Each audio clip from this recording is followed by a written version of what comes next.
주뉴스에서도 전해드렸습니다만 북한이 오늘 아침에 또다시 탄도미사일 한 발을 동해상으로 발사했습니다. 내일부터 시작되는 미중, 중미 정상회담 앞두고 무력 시위를 한 것이다. 이런 분석이 많은데요. 문제는 북한의 이런 도발로 한반도의 긴장이 고조되고 있다고 하는 겁니다. 우정엽 세종연구소 개원연구위원 모셨습니다. 어서 오십시오. 안녕하세요.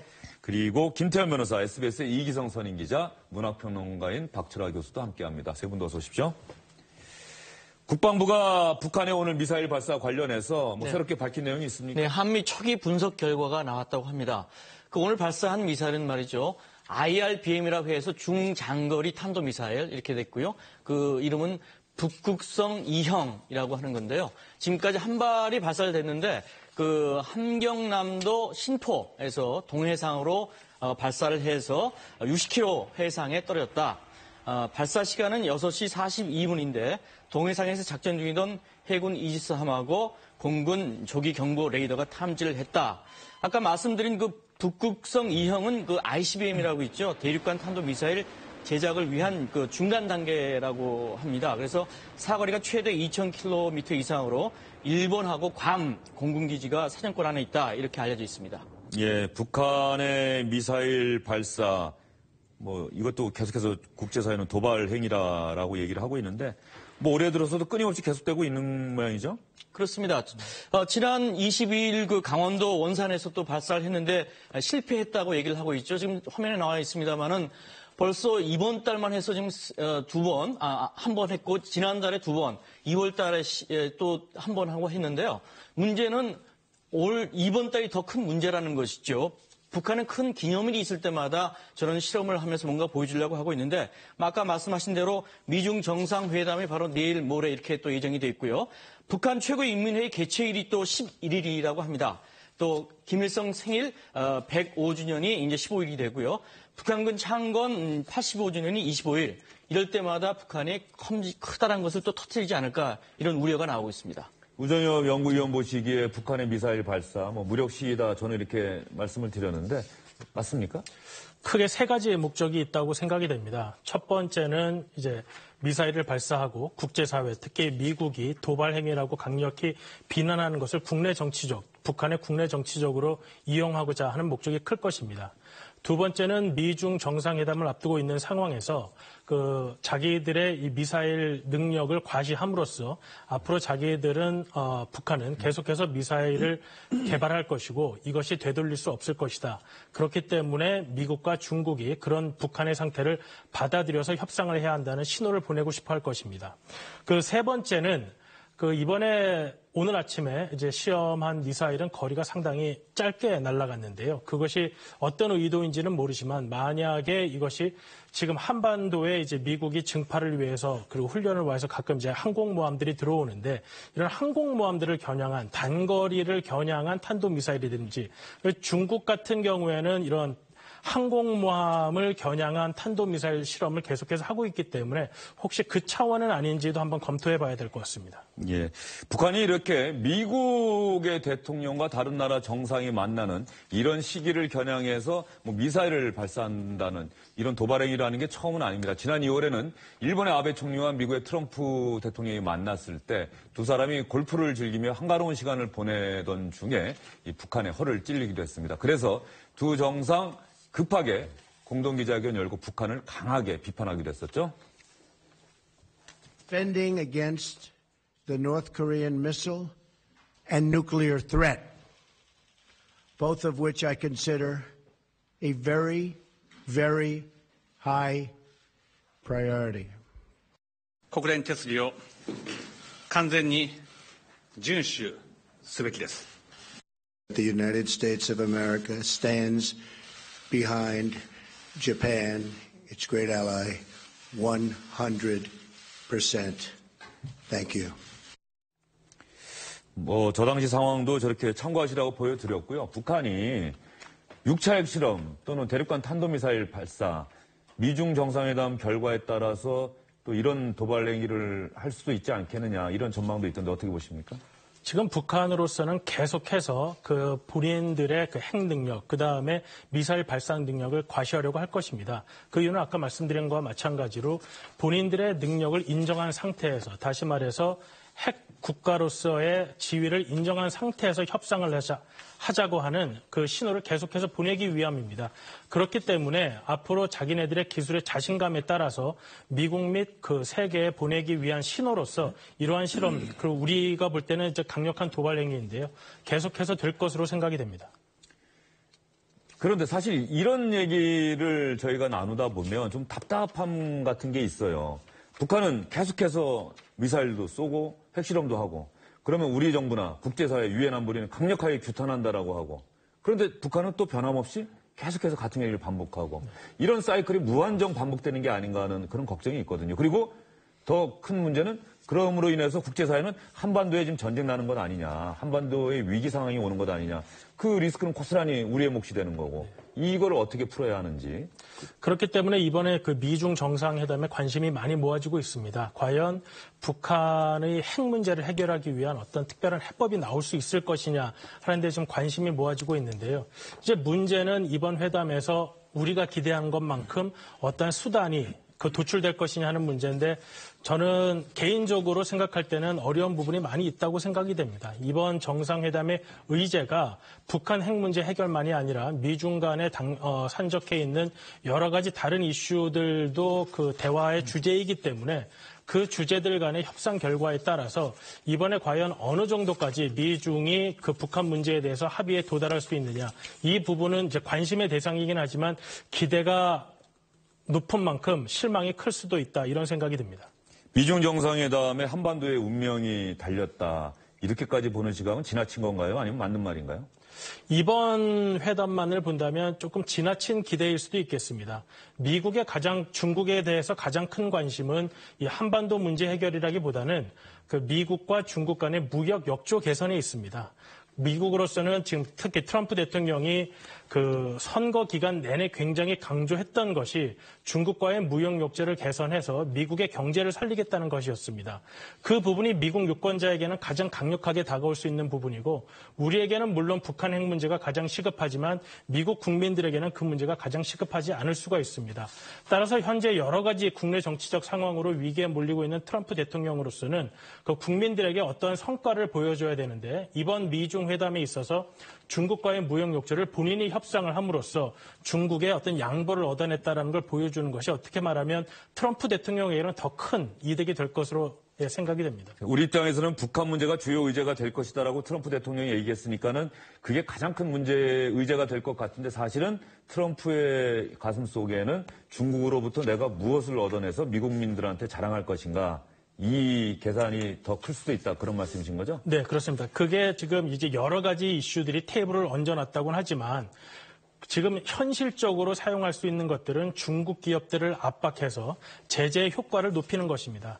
그러면은 중국으로서는 본인 그 여러 가지 세컨더리 보이콧을 포함한 자국 내 기업들이 손해보는 것을 방지하기 위해서 이제 어떤 거를 해줘야 할까 뭐 이런 생각을 하겠지만 이런 요소를 가지고 이제 트럼프 대통령 입장에서는 여러 가지 경제 패키지를 중국으로부터 받아내는 이러한 전략을 생각하고 있지 않을까. 왜냐하면 그것이 트럼프 대통령 입장에서는 미국 국내 정치적으로 훨씬 그 국민들을 설득하고 본인의 정치적 자산을 올리는 데 도움이 될 것이기 때문입니다. 예. 오늘 북한의 미사일 발사에 대해서 미국 정부가 반응이 나왔습니까? 네, 그렇습니다. 렉스 틸러슨 미 국무장관이 발표를 했는데요. 딱 석 줄짜리 성명입니다. 매우 짧네요. 예, 매우 단호하고 강경한 어조인데요. 자, 북한이 또 미사일을 발사했다. 북한에 대해 충분히 말했다. 그리고 우리는 더 할 말이 없다. 이게 아주 석 줄로 간결하게 내놨습니다. 틸러슨 국무장관이 지난달에 우리나라 방문했죠. 그때도 이 공동기자회견 때 북한에 대해서 상당히 비판적이고 강한 어조로 북한을 겨냥한 발언을 하기도 했죠. America has provided $1.3 billion in assistance to North Korea since 1995. In return, North Korea has detonated nuclear weapons and dramatically increased its launches of ballistic missiles to threaten America. Let me be very clear. The policy of strategic patience has ended. But obviously, if North Korea takes actions that threatens the South Korean forces or our own forces, then that will be met with an appropriate response. 네. 다시 보시니까 또 기억이 나실 겁니다. 전략적 인내 정책은 끝이 났다. 북한에 대한 군사적 공격 옵션도 배제하지 않고 있다. 이런 얘기를 해서 우리 정부도 상당히 긴장을 많이 했고 언론에서도 우려하는 또 앞으로 미국의 대한반도 정책이 어떻게 바뀔 것인지에 대해서 분석하는 기사가 많이 나왔었는데요. 백악관의 최근 움직임 발언도 보면은 북한에 대해서는 거의 최후 통첩을 하고 있는 게 아닌가 하는 생각이 들 정도입니다. 이런 얘기를 했습니다. 미중 중미 정상회담에 대한 사전 브리핑에서 북한 문제에 대해서는 이제 시간이 소진됐다. 모든 옵션이 테이블에 올라 있다 얘기를 했고요. 트럼프 미국 대통령이 북한 문제가 이번 중미 미중 정상회담의 주요 의제가 될 것이다라는 점도 기자들에게 분명히 얘기를 했습니다. Meeting with the president of China on Thursday and Friday in Palm Beach, Florida. And I think we're going to have a very interesting talk meeting, and we're going to talk about a lot of things, including, of course, North Korea, a problem, and that's really a humanity problem. So we're going to be talking about that also. 북한은 인류의 문제다. 박철아 교수 보시기엔 전곡을 찌른 표현인가요? 어쨌든 표현이 상당히 그 정치인이 하는 표현은 아닌 것 같은데. 트럼프는 자국 안에서도 본인들 국민을 향해서 아주 쉽고 간명하고 강렬한 메시지를 던지는 그런 정치인입니다. 그런 협상가이고요. 그래서 아마 압축적으로 표현이 되어 있다고 볼 수 있습니다. 특히 핵에 관한 안은 1980년대 이제 냉전이 저물어가면서 미소 간의 핵무기 감축, 그다음에 핵 없는 지구, 그래서 인류 평화에 대한 합의가 이미 전 세계적으로 이루어져 있습니다. 거기에 유일하게 지금 엇나가는 나라가 북한이죠. 그러니까 저 표현은 북한을 제외한 세계인이라면 누구든 다 동의하고 이해할 수 있는 그런 표현으로 저는 봅니다. 인류의 문제인 북한 문제를 중미, 미중 정상들이 만나서 도대체 어떤 해법을 찾아낼 것이냐. 그리고 트럼프가 강조하듯이 중국이 이제 가만히 있으면 우리가 직접 하겠다. 이 말은 또 무슨 뜻인지. 지금 여러 가지 옵션들을 테이블 위에 올려놓고 검토하겠다라는 말은 나왔었는데요. 근데 물론 그중에서 현실적으로 어떤 것을 쓸 수 있는가 하는 것은 조금 또 다른 문제입니다. 지금 트럼프 대통령이 말하고 있는 여러 방법들 중에서 중국이 나서지 않으면 직접 나서겠다고 한 부분들은 제가 볼 때는 중국 기업들을 압박하는 조치들을 쓸 수도 있다는 것을 중국에게 말하는 신호로서 생각이 됩니다.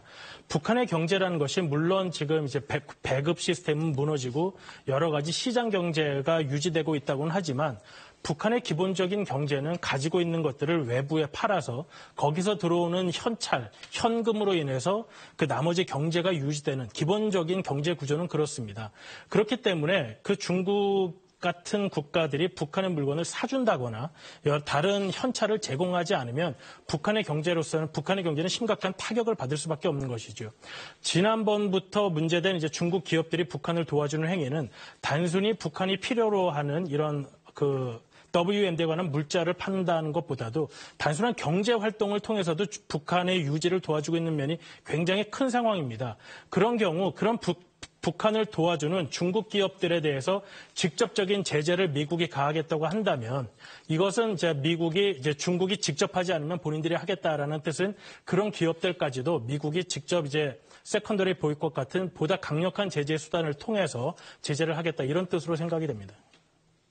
중국이 북한에 원유를 공급하지 않으면 북한은 무너진다 이런 얘기들이 있던데 맞습니까? 세컨더리 보이콧 정책을 미국이 중국 기업들을 상대로 해서 시행을 한다면은 그 방안도 가능할 수 있다 이런 얘기가 있던데. 그러니까 여러 가지 방안들이 사실 말한 대로 테이블 위에 다 올라오고 있다고 생각이 됩니다. 중국이 무상으로 원유를 공급하는 것도 있고, 그 다음에 물물교환, 바터제로 원유를 공급하는 것도 있고, 여러 가지 방법으로 공급을 하고 있습니다. 그렇기 때문에 석탄 같은 거의 수출량, 중국 수출량도 제한을 하고 중국도 또 어느 면에 있어서는 석탄 수출량이 다 찼기 때문에 더 이상 수입을 안 하겠다 이런 얘기도 하기도 하는데 근데 문제는 중국이 어느 정도까지 심각하게 느끼느냐 하는 겁니다. 중국 입장에서는 북한이 굉장히 골칫거리지만 그렇다고 한국과 미국의 뜻에 따라서 내버릴 수도 없는 그런 존재입니다. 왜냐하면 전략적으로 북한이라는 존재가 현재의 미중 간의 관계를 보면 굉장히 도움이 되고 있기 때문입니다. 그래서 미국 입장에서는 중국이 이렇게 미적거려서 북한 문제를 해결하는 데 도움을 안 준다면 미국이 직접 그런 중국의 기업들을 제재 대상으로 삼음으로써 중국 자체에도 피해가 갈 수밖에 없게 하겠다. 이런 신호를 지금 보내고 있다고 생각이 됩니다. 중미 정상회담 앞두고 북한이 미사일 발사하고 한반도의 긴장을 고조시키고 있는데 또 하나 미국의 유력한 방송사죠. MBC, 미국의 3대 종합 네트워크 중에 하나인데 MBC 뉴스의 메인 앵커가 우리나라에 와서 뉴스를 했는데 마찬가지로 우리나라의 한반도에 곧 전쟁이 날 것 같은 뭐 그런 내용을 보도했다고 하는데. 예, 그렇습니다. 그 MBC 뉴스 지금 보시는 저 장면인데 MBC의 주중 메인 뉴스인 나이틀리 뉴스의 메인 앵커입니다. 레스터 홀트라는 사람이 이례적으로 우리나라에 와서 직접 뉴스를 진행을 한 겁니다. 미국 시간으로 이번 달 2일부터 4일까지라고 하니까요. 오늘 저녁이 아마 마지막 뉴스가 될 것 같습니다. 한국에서 이제 진행을 한다고 하는데 지금 보시는 장면은 태용호 전 그 영국 주재 북한 공사와 서울 시내에서 인터뷰를 하는 장면이고요. 아까 대담 장면도 보셨고요. 명동 같네요. 예, 그렇습니다. 그리고 방금 전에 보셨던 화면, 지금은 이제 판문점 근처, DMZ 근처에 가서 직접 뉴스를 진행하는 장면이고 또 아까 비행기가 나오는 화면이 있었는데 거기가 미군 오산기지라고 합니다. 그러니까 오산기지의 내부 시설은 잘 공개를 안 하는데 이번에 이례적으로 미군이 공개를 한 거죠. 지금 보시는 저 장면입니다. 정장도 입지 않고 이 점퍼 차림에서 미군 오산기지 내에서 저렇게 뉴스를 진행했는데 결국 뉴스의 어떤 흐름들을 보면 한국이 굉장히 지금 위기에 빠져 있다. 대통령도 구속돼서 리더십의 공백이 있는 상태에서 북핵 문제는 해결되지 않고 있다라는 어떤 유의 뉴스가 보도가 돼서 미국 내에서도 한국의 어떤 북핵의 위협과 그런 어떤 위험성을 조금 굉장히 높게 보는 것 아니냐. 그런 관측이 좀 지배적입니다. 사실 한반도에서 북한의 도발 행위가 계속되고 그러면은 미국 언론이나 국제사회는 한반도에 전쟁이 나는 것 아니냐. 이런 뉴스들을 거의 주요 뉴스로 매일 내보내는데 정작 서울에 오면 우리는 상대적으로 조용하고 차분하다는 거예요. 그런데 또 가만히 생각해 보면 그래서는 안 될 것 같은 그런 생각도 들고 또 속상해 하시는 분들도 많고. 실제로 북한의 도발이 반복이 되다 보니까 우리 국민들이 그 약간 늑대가 나타났다라는 것처럼 받아들이는 소년, 부분이 예. 있습니다. 저는 사실은 유학 중에 북한이 첫 핵 도발을 할 무렵에 유학생으로 있었습니다. 그래서 그때 프랑스 사회가 얼마나 거기에 격렬한 반응을 보이는지를 봤거든요. 그래서 우리 같이 공부하시는 분들 모여서 밤새 만약에 전쟁이 일어난다면 우리 들어가야 되는데 그때는 이제 인천공항은 없었고 김포공항인데 김포공항은 뭐 바로 휴전선 앞이니까 불가능할 것이고 그렇다면 우리가 제주도로 들어가서 배를 타고 육지를 건너가야 하는지 뭐 이런 걸 심각하게 그 논의하던 그 기억이 떠오릅니다. 근데 참 이게 의롭고 나라를 사랑하는 젊은이들이었네요. 예. 네, 워낙 이게 반복이 되다 보니까 이제 우리 국민들은 오히려 바깥에서 걱정하는 것보다는 좀 지나치게 태평한 것이 아닌가. 그래서 우리 국가의 미래와 이런 것에 대해서 그래도 조금은 주의를 기울이고 해야 하지 않나 그런 생각을 해봤습니다. 북한의 도발 그리고 내일과 모레 이틀 동안 진행될 중미, 미중 정상회담 저희가 상당히 큰 관심을 갖고 지켜봐야 될 것 같습니다.